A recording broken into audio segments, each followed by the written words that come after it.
Why was Santa's little helper feeling depressed? Because he had low elf esteem.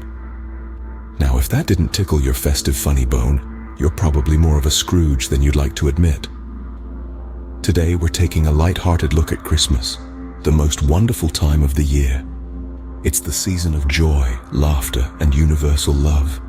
It's when we deck the halls, trim the tree, and try to remember where we stashed last year's leftover wrapping paper.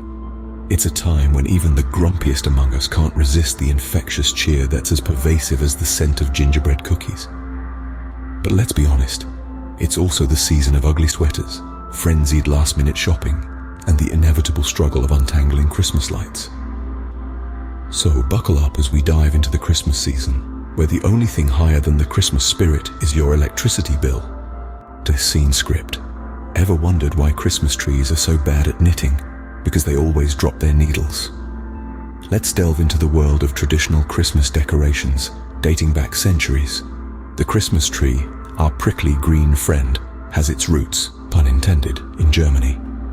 Folklore says that Martin Luther, the 16th century Protestant reformer, was so in awe of the stars twinkling amongst the evergreens that he brought a tree home and decorated it with candles to share the sight with his family.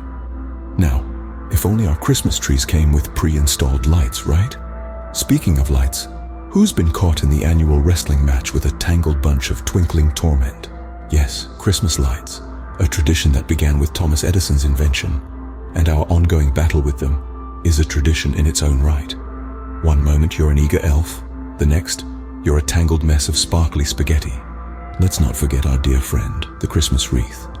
This festive ornament is a symbol of eternal life, owing to the ancient Romans who used to hang them on their doors as a sign of victory. Funny how today, getting a wreath to hang straight feels like a victory in itself. Now, onto the baubles, those delicate orbs of joy that somehow always roll off the tree and right under your foot. Originally, apples were used to decorate Christmas trees, but let's be honest, who wants to step on an apple in the middle of the night? And finally, the crowning glory, the star or the angel. This tradition is a nod to the Star of Bethlehem or the angels from the Nativity story.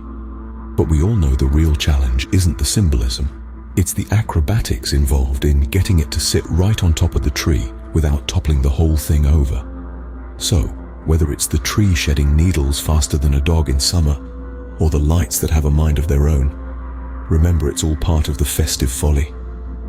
And remember, nothing says Christmas quite like a 3,000-piece puzzle of a winter wonderland that will drive you to the brink of insanity. What do you call a Santa who takes a break? Santa Paws. Now let's dive into the world of Santa Claus, shall we?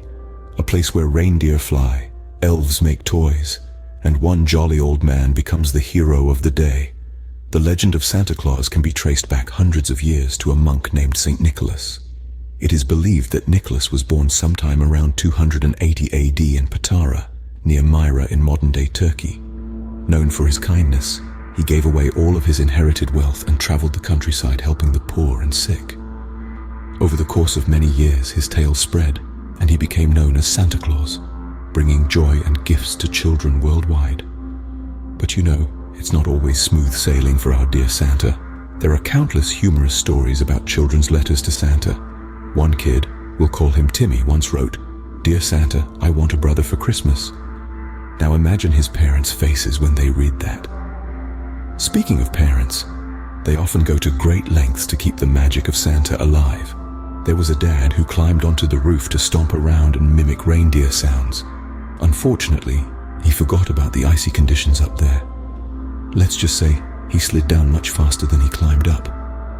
And then there was a mom who ate the cookies left out for Santa and drank the milk too.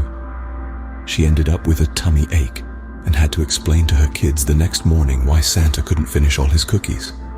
But hey, it's all part of the holiday fun. And just remember, Santa is watching. So, whether you're writing a heartfelt letter or staging a rooftop reindeer scene, make sure it's done with the best of intentions.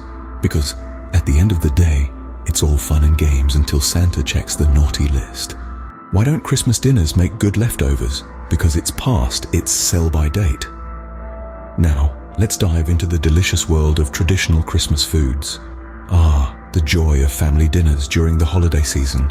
It's a time when we stuff our faces with turkey, ham, and all the trimmings, not to mention the iconic Christmas pudding. But let's be honest, we've all had our share of feasting fails. Like that time Aunt Mabel tried to deep fry the turkey and nearly set the house on fire. Or when Cousin Ben thought he could eat 3 helpings of Christmas pudding and spent the rest of the evening regretting his life choices. And who could forget the year we tried to make a gingerbread house, only to have it collapse and turn into a gingerbread rubble? But despite these culinary catastrophes, we wouldn't trade these memories for anything. And there you have it, folks. Christmas, a season of joy, love, giving, and a never-ending pile of dishes.